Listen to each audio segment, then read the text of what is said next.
hablábamos en el compilado de noticias sobre los peronistas que que firmaron. Acompañaron. Sí, finalmente, ayer algo habíamos anticipado, que las firmas podían venir por ahí. Principalmente había que mirar a Catamarca y a Santiago del Estero, Raúl Jalil, y por el otro lado Gerardo Zamora.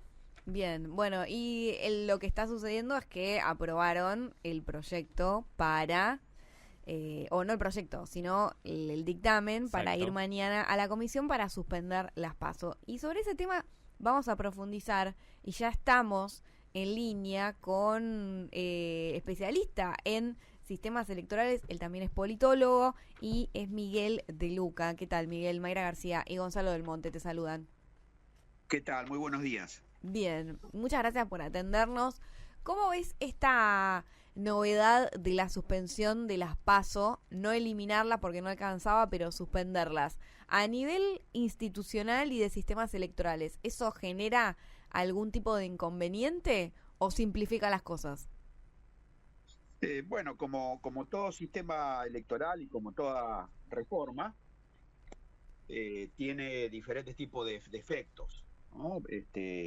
Las PASO son básicamente un mecanismo para armar las listas y entonces, en el caso de suspenderlas o derogarlas, va a tener un efecto sobre quiénes arman esas listas. Y en este caso en particular, un efecto inmediato, una consecuencia inmediata es que favorece a quienes controlan los partidos políticos, ¿sí? Porque les da a esos oficialismos partidarios un mayor poder para armar las listas de cara a esta votación de renovación legislativa.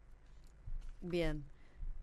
Miguel, ¿tiene lógica en un momento de atomización de la política, principalmente hablando de Argentina, que es lo que más o menos conozco, impulsar la eliminación de las PASO, o esto también obliga un poco también a la dirigencia a hablar o acordar para que no se le filtren nuevos espacios de cara al proceso electoral? Bueno, un efecto esperado de la suspensión de las PASO es que va a potenciar la fragmentación de la oferta partidaria, porque entre sus muchas consecuencias las PASO lo que lograron es de alguna manera simplificar la oferta electoral, ¿no? Las PASO se aprobaron en 2009, empezaron a funcionar en 2011 y a partir de entonces se fueron construyendo dos grandes coaliciones electorales que recibieron distintos nombres, pero básicamente estamos hablando por un lado de lo que fue Cambiemos y luego Juntos por el Cambio por un lado, y de lo que fue el Frente de Todos y luego Unión por la Patria. Otras ofertas menores fueron o desapareciendo o concentrándose en esas dos megacoaliciones. A la hora de suspender las PASO es muy probable que se potencie la fragmentación del sistema partidario. En el caso de, vos decías la fragmentación del sistema de los partidos, ¿hay algunos que se ven afectados por esta situación de suspensión porque no pueden resolver, o en general se termina resolviendo de otra manera? En ese sentido, ¿cómo lo ves? El tema es que las PASO ofrecían un mecanismo legal, obligatorio, para las minorías partidarias o para aquellos que tenían algunas pretensiones de ocupar lugares dentro de las listas, ¿sí? Es decir, se resolvía vía el voto de la ciudadanía, el voto obligatorio, tanto para los partidos como para la población en general. Ahora la gran pregunta a hacer es, bueno, ¿qué van a hacer esos dirigentes o candidatos o aspirantes a competir en la elección que no aceptan los lugares o los puestos, si es que les dan, dentro de las listas por parte de los oficialismos de partido a cualquier nivel? ¿Van a aceptarlo, a consensuar, o van a decir, bueno, armo mi propia oferta, voy por afuera, como se dice habitualmente, compito por afuera del sello oficial del partido, ¿no? Lo que mostraba la experiencia en Argentina previo a 2009 es que en general se rompía y se iba con una lista aparte. En ese caso, que es lo más esperable que ocurra en un contexto como el que se presenta, es que aumente la fragmentación. Bien. Los dueños, Miguel, los dueños de estos partidos que vos hablás, por ejemplo, pienso automáticamente en Cristina Kirchner y en Mauricio Macri. Tienen un poco el boleto picado de la sociedad, son figuras ultra reconocidas, tienen un desgaste de gestión. ¿Por qué alguien aceptaría, no sé, pienso en Axel Kicillof, por ejemplo, decir, bueno, el dedo de Cristina para que me armen las listas? Sí, tal cual, en todos los casos es así, en todos los casos Ojo, y también lo hay planteo disidencias o disconformes. la mirada de la ciudadanía también. ¿Por qué voy a aceptar que Sí, Macri o Cristina me diga a quién tengo que votar? sí, pero también es cierto que las minorías dentro de los partidos, los sectores disidentes, también hacen un cálculo estratégico respecto de los costos que tiene ir con una lista aparte.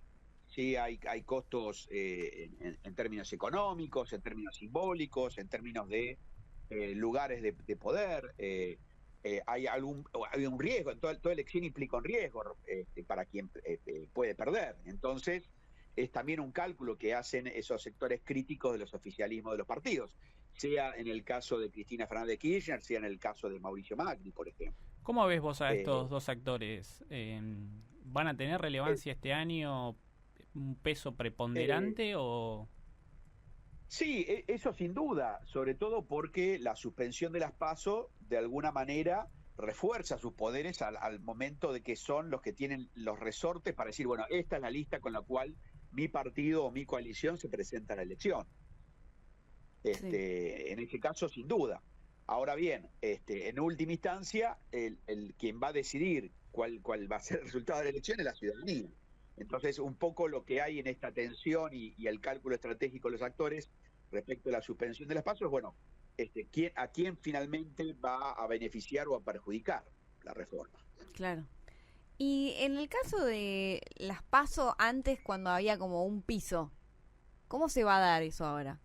¿Van a poder ingresar todos? No, exacto, no va a haber ningún piso, todos van a poder competir porque no hay un umbral del 1,5% que eliminaba a potenciales competidores, con lo cual, volviendo a una de tus primeras preguntas, vamos a tener una oferta mucho más extendida, más listas a presentarse. ¿Por qué? Porque no hay, por así decirlo, no va a estar más el efecto de las PASO limpiando el cuarto oscuro en la elección general.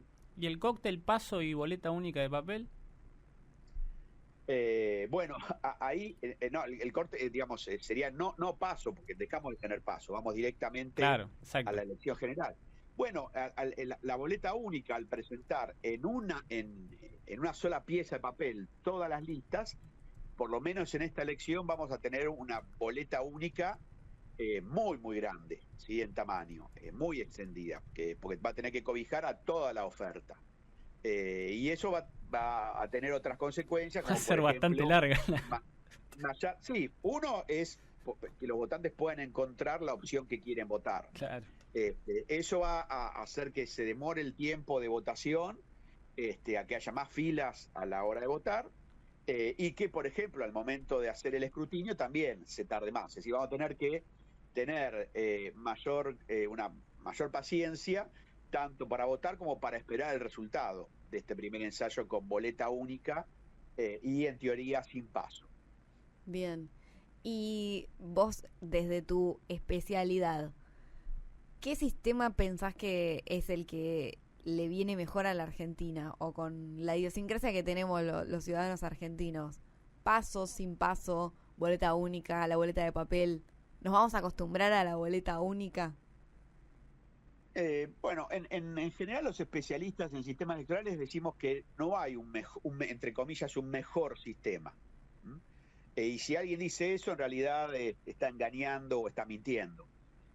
¿Por qué? Porque todo sistema electoral tiene ventajas y desventajas. Entonces, lo primero que tenemos que tener en claro es qué pretendemos de un sistema electoral. Pretendemos que sea más proporcional, que sea más mayoritario, que el escrutinio demore menos, que aunque demore más, pero que satisfaga más otras características o requerimientos de los votantes. Es decir, no es posible que que un sistema electoral cumpla con todo lo que uno espera del mismo, ¿sí? Entonces, lo primero que habría que sentarse a discutir, que muchas veces o generalmente no ocurre entre los políticos, es, bueno, ¿qué esperamos de una herramienta electoral? Claro.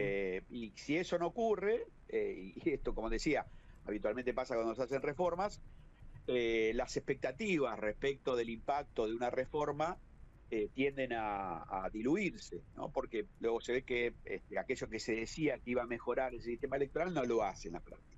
Claro. En este particular contexto, creo que no es una buena decisión el encarar esta reforma en el mismo año en que se va a votar.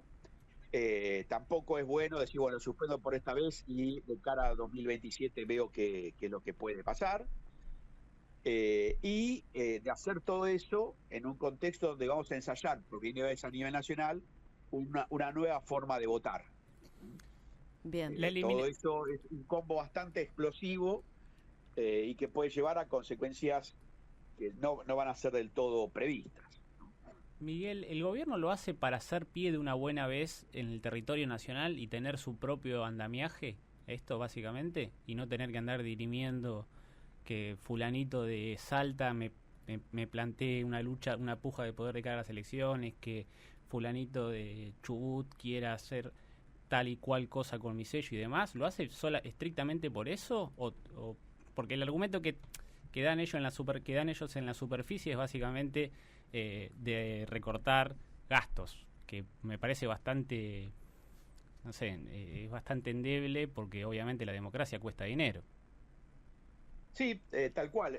Yo no creo que lo haga para el oficialismo nacional, ¿no? Sí, No sí. lo hace para evitar conflictos, porque la Libertad Avanza es un partido totalmente vertical, entonces no va a tener en ese sentido conflictos para decidir quiénes son los candidatos en cada distrito. Más bien lo hace para mi criterio, por otras dos impactos. El primero es porque le genera problemas a la oposición, ¿no? Porque la oposición deja de tener una herramienta para resolver cómo va a armar sus listas. Entonces, eso es un problema que le generan la competencia a rivales, que finalmente lo que hace es convertirse en una ventaja para el oficialismo. Ese es el punto número uno. Y el punto número dos es que extiende el horizonte temporal a partir del cual se va a votar y va a haber una medición respecto del nivel de apoyo que tiene el gobierno. Claro, la economía piensa básicamente en eso. Exacto. Entonces, cuanto más lejos esté el momento de la elección, cuanto más tarde empiece la campaña, entiendo yo en el cálculo del gobierno, está bueno, ahí voy a poder tener más margen de maniobra para hacer cosas, o bien si me toca una mala noticia, bueno, de postergarla lo más posible. ¿Qué tipo de campaña te imaginas teniendo en cuenta que a nivel nacional se extienden los plazos? Bueno, va a ser el ciclo de la campaña electoral va a ser más corta, porque lo que traían las PASO era una doble campaña, es decir, los candidatos y los partidos hacían campañas para las PASO y luego para la general. Entonces, acá eso se va a cortar, va a haber un margen de campaña mucho más corto, y también lo que vamos a tener es, como decía, una muy probablemente cierta fragmentación, porque algunas minorías no van a aceptar integrar las listas según como lo resuelvan los oficialismos partidarios, ¿no? Entonces, eso va a ser de esa manera, y los votantes vamos a concurrir al cuarto oscuro en la elección general sin tener información certera respecto al nivel de apoyo, porque también un efecto de las PASO Claro. es que nos proveía un censo respecto de, bueno, cómo estaba la situación, y eso proveía información estratégica, es decir, algunos votantes, los votantes más estratégicos, decían, bueno, así está el panorama, reoriento mi voto en la elección general. Eso no va a suceder, o sea, Claro. acá lo que vamos a tener es solamente lo que dicen las encuestas. Sí. ¿Y para los partidos políticos implica menos dinero o más dinero? Porque siempre se da plata para... Sí, para los partidos políticos va a haber un dinero que no va a estar, que es el que se destinaba a la impresión de boletas partidarias para las PASO y para las generales. Eso no va a estar. Bien. Bien. Sí, que luego hay que ver, sí, porque ahí una de las acotaciones que había era que esto saldría menos dinero. Bueno, las boletas únicas también cuestan dinero y en general son más costosas que las boletas en papel por partido que veníamos utilizando. Entonces, ¿Cómo es eso, Miguel? en Porque el definitiva, gobierno fue el argumento central, porque el gobierno intentó, sí. el año pasado pujó por la boleta única de papel. Sí, bueno, a ver, primero coincido con tu observación respecto de que nunca el dinero puede ser una excusa para eliminar una elección. Si fuera así, bueno, probemos con un régimen político Claro. donde no votamos o Claro. donde no tenemos diputados y senadores, así cuesta, así es más barato. En la Argentina tuvimos experiencia de ese tipo y nos salió más caro en muchos otros sentidos. Entonces nunca la economía puede ser un motivo para dejar de lado una elección o para suprimirla o para eliminar al Parlamento o al Congreso. Y luego, sí, la boleta única, por las características que tiene, seguridad y otras razones más, también cuesta dinero, va a tener un tamaño muy relevante en esta elección, con lo cual no es, y por el tipo de boleta que se decidió instrumentar, no está tan claro que nos cueste menos que el sistema que veníamos empleando. Bien. Bien, Miguel, muchísimas gracias por la explicación y por la charla. Gracias a ustedes por la invitación a participar. Bueno, estamos en contacto. Estábamos en línea con el politólogo especialista en sistemas electorales Miguel De Luca.